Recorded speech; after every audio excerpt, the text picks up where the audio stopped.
Bismillahirrahmanirrahim. Assalamualaikum warahmatullahi wabarakatuh. Saya Futia Kudratin dari Ekonomi Syariah 4 NIM E 2019-2162. Di sini saya akan menanggapi video dari Bapak Dr. Abdul Wadud, yaitu tentang uang dan fungsinya.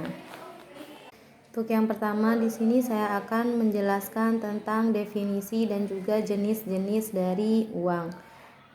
Definisi atau pengertian dari uang itu sendiri adalah suatu benda yang diterima oleh masyarakat umum sebagai alat tukar dalam kegiatan ekonomi. Adapun jenis-jenis uang dibagi menjadi beberapa bagian. Yang pertama yaitu jenis uang berdasarkan bahan pembuatannya. Itu ada dua, yaitu ada uang logam dan juga ada uang kertas. Yang kedua adalah jenis uang berdasarkan lembaga yang mengeluarkannya. Itu juga ada dua. Ada yang pertama adalah uang kartal, di mana uang kartal di sini adalah uang yang digunakan langsung oleh masyarakat untuk bertransaksi. Contohnya seperti uang kertas, uang logam, dan juga uang kertas yang langsung berupa 10.000, 20 dan sebagainya. Dan yang kedua yaitu adalah uang giral, di mana uang di sini tidak berbentuk kertas maupun logam, namun uang di sini berbentuk cek. Jadi transaksinya melalui cek. Untuk yang ketiga yaitu jenis uang menurut nilainya, yaitu ada dua, ada uang penuh dan juga uang tanda.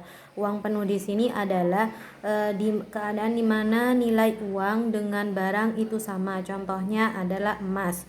Sedangkan uang tanda adalah uang yang nilai uangnya dan juga nilai barangnya itu tidak sama, contohnya tulisan yang ada langsung, yang tertera langsung di suatu uang, contohnya 10.000, 20.000 dan sebagainya.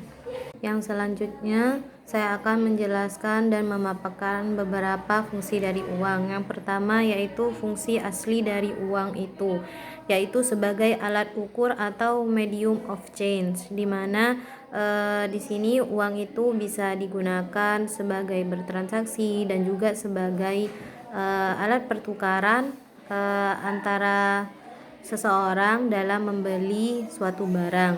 Yang kedua yaitu sebagai satuan hitung atau unit of count, di mana di sini uang itu bisa berfungsi sebagai alat ukur dari suatu kekayaan yang kita punya.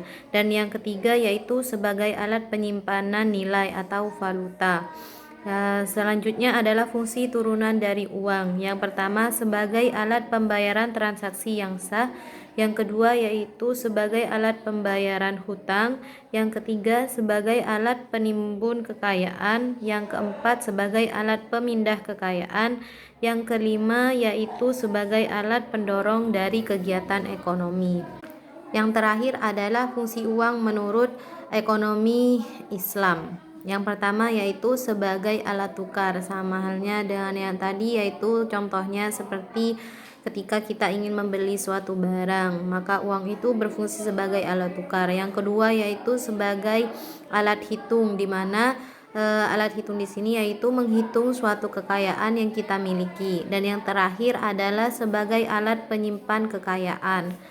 Contohnya jika kita menabung, maka fungsi uang tersebut bisa dikatakan bahwa fungsi uang itu sebagai penyimpan kekayaan yang kita miliki. Baiklah, mungkin hanya ini yang bisa saya sampaikan, kurang lebihnya mohon maaf. Terima kasih. Wassalamualaikum warahmatullahi wabarakatuh.